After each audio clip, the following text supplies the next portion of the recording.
मुझे लगता है कि लोगों के एहसासात और जज्बात के साथ नाइंसाफी नहीं बल्कि बेकदरी है, इसलिए कि ये लोगों को फैसला करना है कि उन्हें कौन चुनना है। तब तय होगा कि कौन किंग होगा, कौन किंग होगा। लोगों से पूछिए कि क्या आप स्लोगन्स के साथ हैं। स्लोगन्स मीन्स कि राजकुमारी का स्लोगन था, आज तक हुआ नहीं। ऑटोनॉमी का स्लोगन था, हुआ नहीं। हमारा ऑर्डर सेल्फ रूल का था, नहीं हुआ। हम बचाएंगे जी, दफा 370 को बचाएंगे, 35 को बचाएंगे, आइन को बचाएंगे, झंडे को बचाएंगे, स्टेट सब्जेक्ट को बचाएंगे, कुछ नहीं बच पाया। बीजेपी का प्रोग्राम है कि हम दफा 370, 35A, आईने जम्मू कश्मीर वापस लाएंगे, स्पेशल स्टेटस वापस लाएंगे। इस पर बीजेडी ने डीडीसी इलेक्शन लड़ा और जीता। 1.5 साल का अरसा हुआ। मैंने उस प्लेटफॉर्म पे जब मैं एनसी में था तब सवाल था, लोगों को धोखा मत दो। 1.5 साल का अरसा हो गया, अभी तक उन्होंने कोई रोड मैप दिया।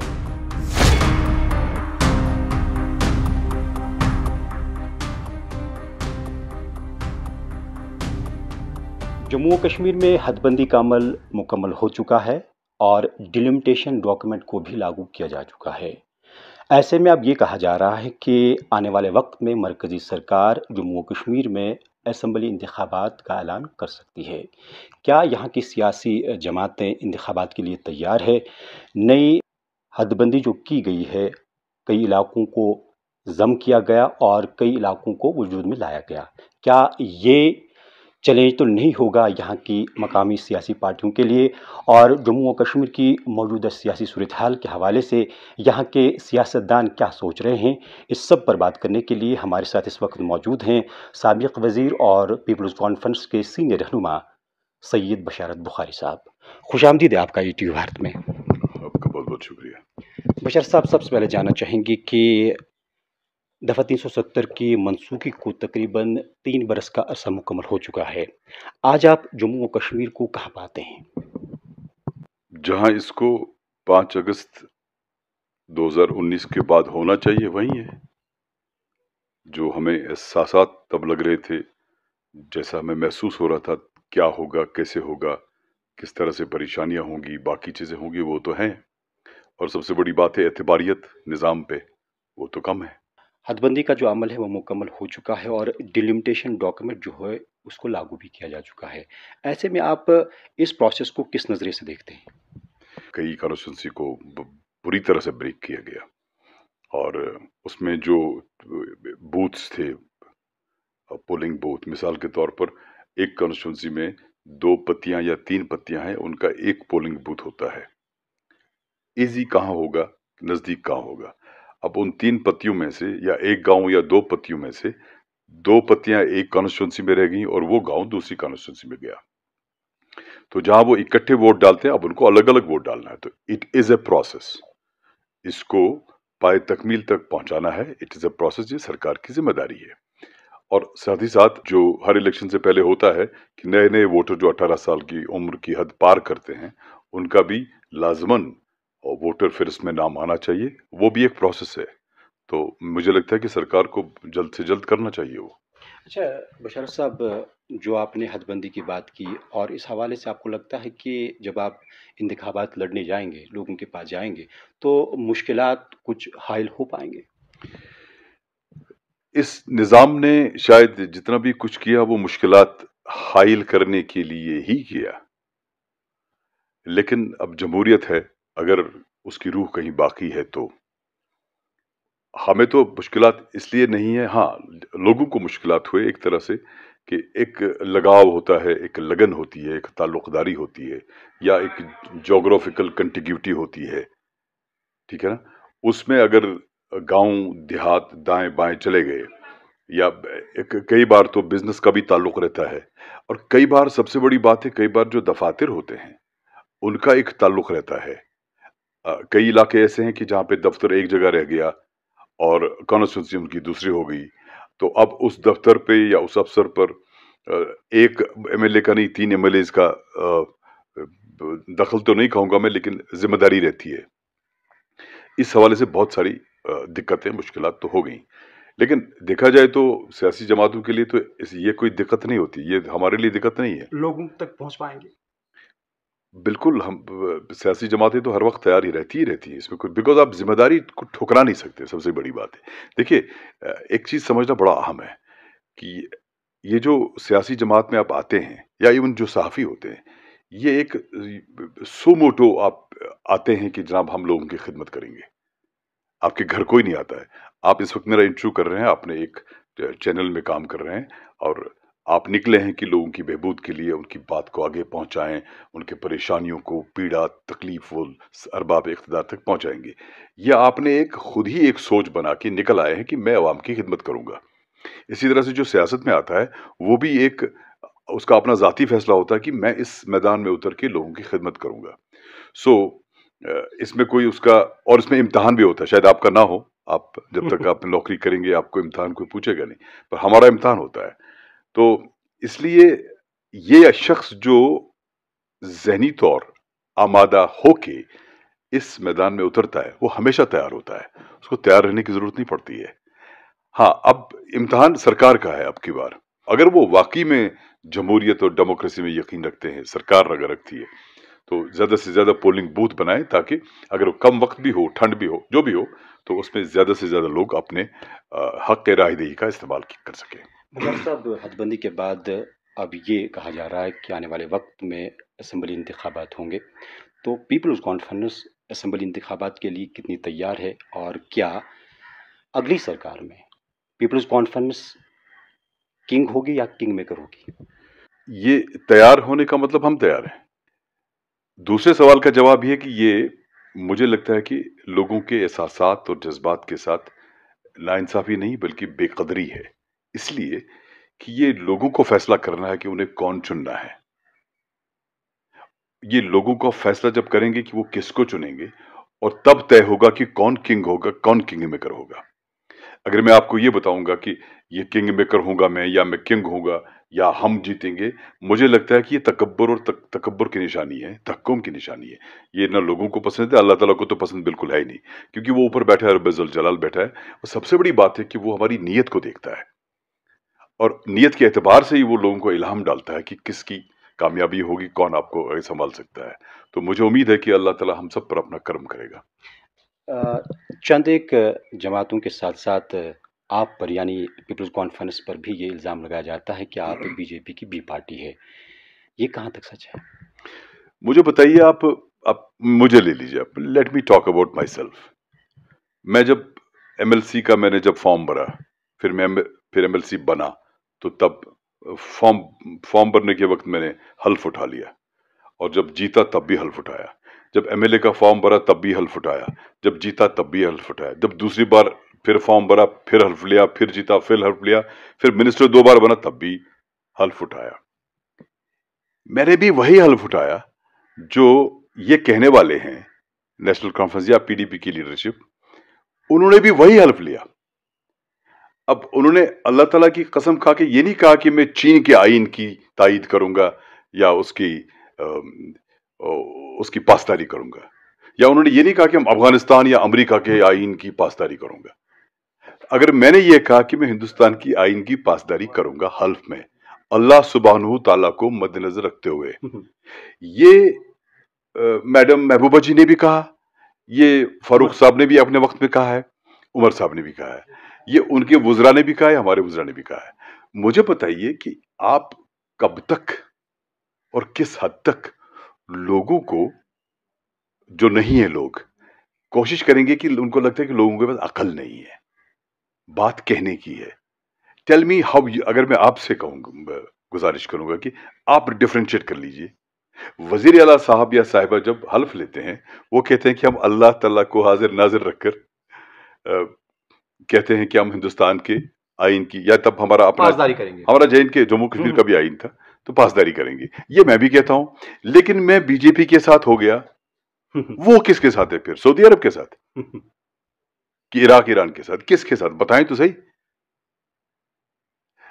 आप ये, मैं आपसे गुजारिश करूंगा आज, अगर इजाजत हो तो, आप एक ओपिनियन पोल कर लीजिए। जम्मू कश्मीर में, खास तौर से कश्मीर में और पीर पंजाल और इसमें चनाब वैली में, कि लोगों से पूछे कि क्या आप स्लोगन्स के साथ हैं। स्लोगन्स मीन्स कि रायशुमारी का स्लोगन था, आज तक हुआ नहीं। ऑटोनॉमी का स्लोगन था, हुआ नहीं। हमारा ऑटो सेल्फ रूल का था, नहीं हुआ। हम बचाएंगे जी, दफा 370 को बचाएंगे, 35 को बचाएंगे, आइन को बचाएंगे, झंडे को बचाएंगे, स्टेट सब्जेक्ट को बचाएंगे, कुछ नहीं बच पाया। कोई फर्क नहीं है अगर मैंने और वजीर अल्लाह साहब ने या साहिबा ने हल्फ ले लिया, हमने दोनों ने एक ही ले लिया। अब आप अचानक खुद को उस जगह पे रखते हैं कि एज इफ कि आप फरिश्ता सिफत हैं या आप तमाम इंसानों से मुख्तर हैं, बालातर हैं, और मैं नहीं हूं, आप नहीं हैं। क्यों यार? दूसरी बात, मैं मान लूंगा उनका, चलो जी हम बीजेपी की बी टीम है, नो प्रॉब्लम, लेकिन आप पे एक जिम्मेदारी आयद होती है। आप इन सब लीडरों के पास 4 हैं, 5 है, 6 हैं, उनका इंटरव्यू कर लीजिए और पूछिए तफसील क्यों हूं मैं, और फिर पूछिए कि आप क्यों नहीं हैं। अगर मैं वजीर था या सजाद साहब वजीर थे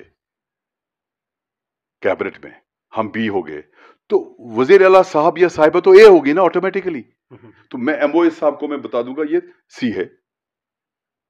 ये क्या चीज है जनाब कि अचानक आपके जहन में ऐसी बात आती है, आप खुद को आलातर समझते हैं और दूसरे को जलील खालिद समझते हैं। क्यों? किसने हक दिया आपको? ये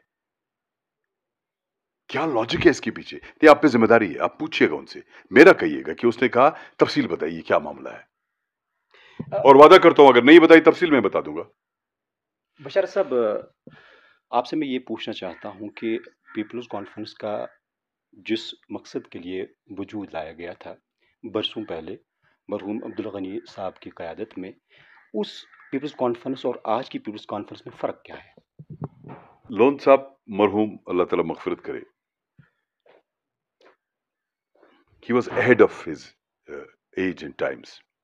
क्योंकि उस जमाने में जब आप नेशनल कॉन्फ्रेंस के बगैर बात करते ही नहीं थे, सोच भी नहीं सकते थे। मुझे याद है जब हमारे इलाका, हम हमारे गांव में भी जब that was rebel village in a way, वहाँ भी पीपल्स कॉन्फ्रेंस को बहुत वोट पड़ते थे।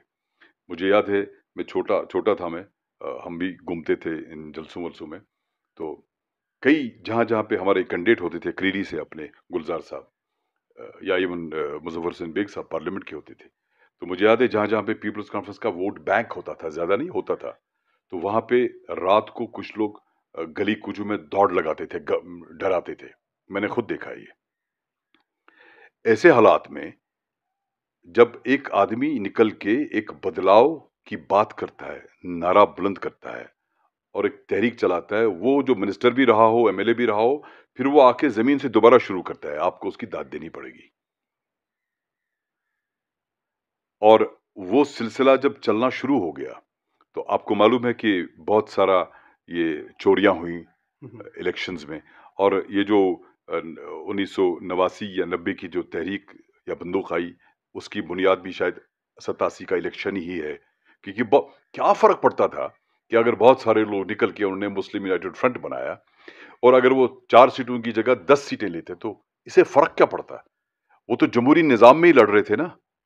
जिन लोगों ने उस वक्त मुस्लिम यूनाइटेड फ्रंट के टिकट पे लड़ा, उन्होंने भी यही हल लिया होगा ना जो मैंने लिया, जो सब लेते हैं। तो क्या फर्क पड़ता कि अगर वो 4 या 5 की जगह 15 आते? तो उसमें आप खतावार किसको समझते हैं? उस वक्त के निजाम को, उस वक्त के सिस्टम को। उस वक्त नेशनल कॉन्फ्रेंस और कांग्रेस की सरकार थी। चोरी मतलब मैं सरकार में नहीं हूं, आप नहीं, आप घर बैठे चोरी थोड़ी कर सकते हैं। सही। तो उस पूरे कॉन्सेप्ट को खत्म करने की कोशिश की गई। देखा जाए तो आप देखें कि मेन स्ट्रीम में ज्यादा फर्क नहीं होता है। यहाँ आइडियोलॉजिकल जमातें 2 ही हैं मेरे हिसाब से, जो मेरी नजर है। एक बीजेपी इसलिए है कि क्योंकि वो आरएसएस बेस्ड है, उनकी एक अपनी आइडियोलॉजी है। हाँ, वो हमारे खिलाफ हो सकती है, लेकिन है उनकी अपनी आइडियोलॉजी। और दूसरा इधर जमात इस्लामी है, उनकी भी एक अपनी आइडियोलॉजी है। तो वो भी इलेक्शन लड़ते थे, उनकी भी आइडियोलॉजी थी। तो बाकी जितनी मेन स्ट्रीम पार्टियां, उनमें एक फर्क क्या होता है? उनमें फर्क आप सिर्फ एक तरह से कर सकते हैं, वो ये कि आप कितना सच बोलेंगे। हल्फ आपको वही लेना है जो वो लेते हैं, मैं भी लेता हूं। हाँ, ये भी पूछिएगा कि कहीं वो और कोई हल्फ तो नहीं लिया उन्होंने जो मुझे गलतफहमी है अपने हिसाब से। तो जब हल्फ भी एक है, निजाम भी एक है, चीफ सेक्रेटरी भी वही है, डीजी भी वही है, सेक्रेटरी भी वही है, असेंबली में वही है, तो फिर फर्क क्या है? फर्क है सोच का, कि आप स्लोगन से काम लेके आगे बढ़ते हैं कि आप हकीकत बयानी करके आगे बढ़ते हैं? अच्छा, आज की पीपल्स कॉन्फ्रेंस पर जब बात करते हैं, क्या उसी मौक़िफ़ को चलते हुए आप मैदान में हैं? मौक़िफ़ तो बिल्कुल वैसे मैं तब भी रेबेल था, मैं भी छोटा था, मैं भी रेबेल था। लेकिन अब छोटे थे तो छोटे को कौन देखता है? तो अगर आपने देखा होगा मेरा गलतियाँ सबसे होती हैं, मुझसे भी हुई होंगी, सौ ख़ता, इंसान इंसान है, बशर है और वो सत्तारुल अयूब है, गफूरुर रहीम है, माफ़ करने वाला है। बट फिर भी अगर आप देखेंगे मेरी बात या बयान या मैं जो काम किया है, मैंने भी कोशिश की हमेशा सच्चाई से चलने की। हाँ, सौ ख़ता होते होंगे, कभी पता ही नहीं चलता, इंसान गलत बात भी कर बैठता है, फिर पछताता भी इंसान है। लेकिन कोशिश की हमने कि हम सच बोलें, सही बात बोलें। मैंने जब 2016 का जब वाक़या हुआ बुरहान वानी का, उसके बाद जो हालात ख़राब हो गए, बात हुई थी तब, तो मैंने अफ़सोस का इज़हार किया टेलीविज़न इंटरव्यू में। वाक़ई में दिल से किया, दिमाग खाली ज़बान से नहीं, दिल से अफ़सोस का इज़हार किया।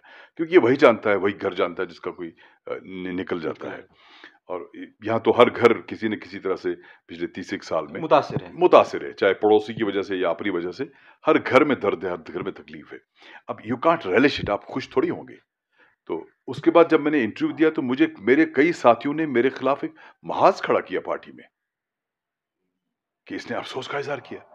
तो मैंने कहा यार क्या मुझे डोल पीटना था, खुशी करनी थी कि हमने इतने मारे जनाब? ज़ाहिर है किसी का बेटा मरा, किसी का भाई मरा, मुझसे कोई पूछ रहा है, एक तो दिल में अफ़सोस है, फिर उसका इज़हार भी लाज़मी है सही बात कि है। हाँ, मुझे अफ़सोस है इस बात का।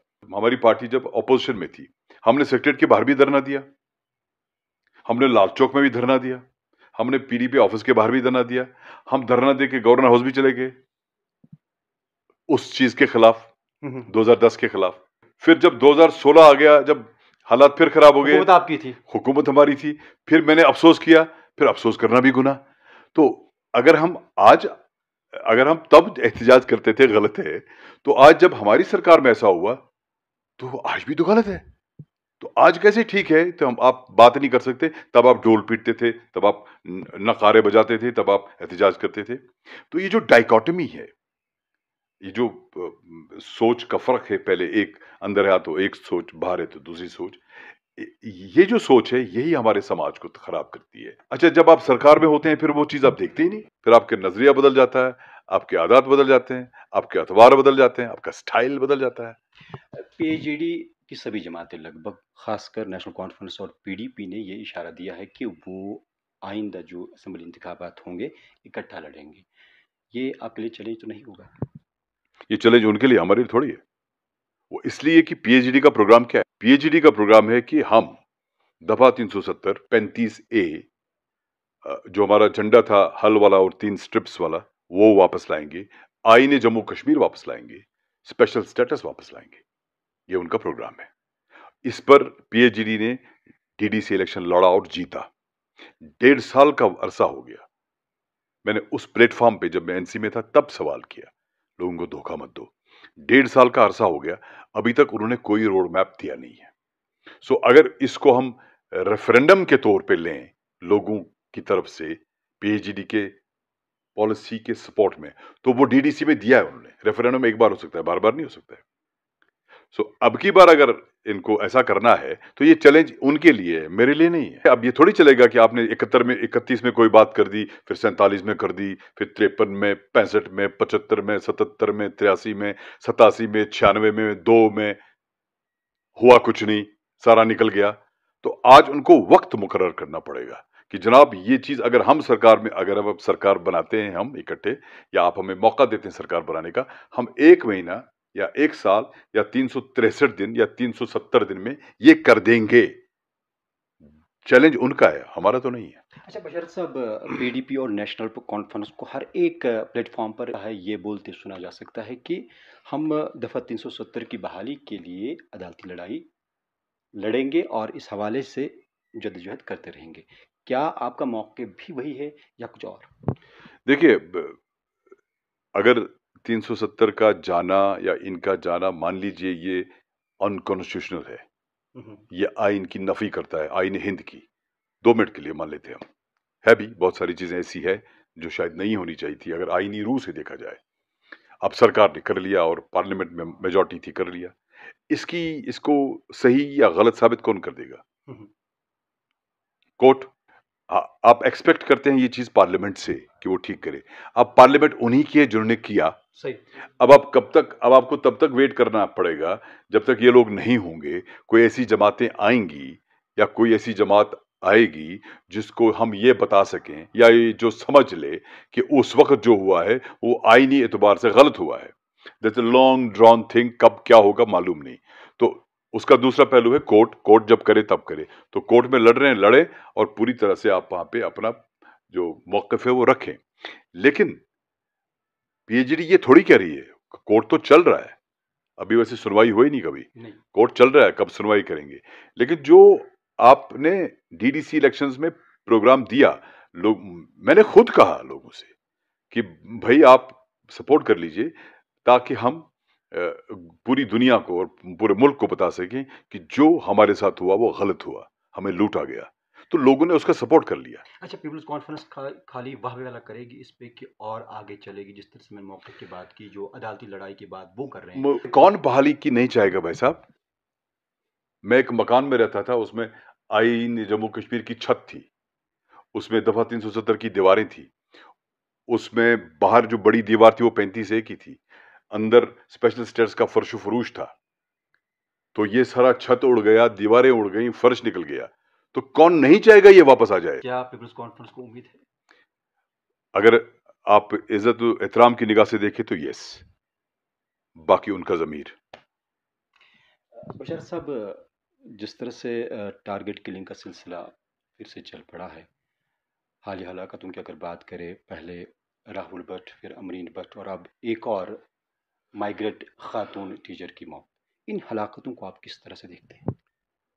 इन ऐसे वाक़ात पे बात करने से इंसान का कलेजा मुँह को आता है, कोई भी हो। तो लेकिन मुझे एक अफसोस है, वो ये कि ये हलाकतें सिलसिला जारी है, जारी और सारी है।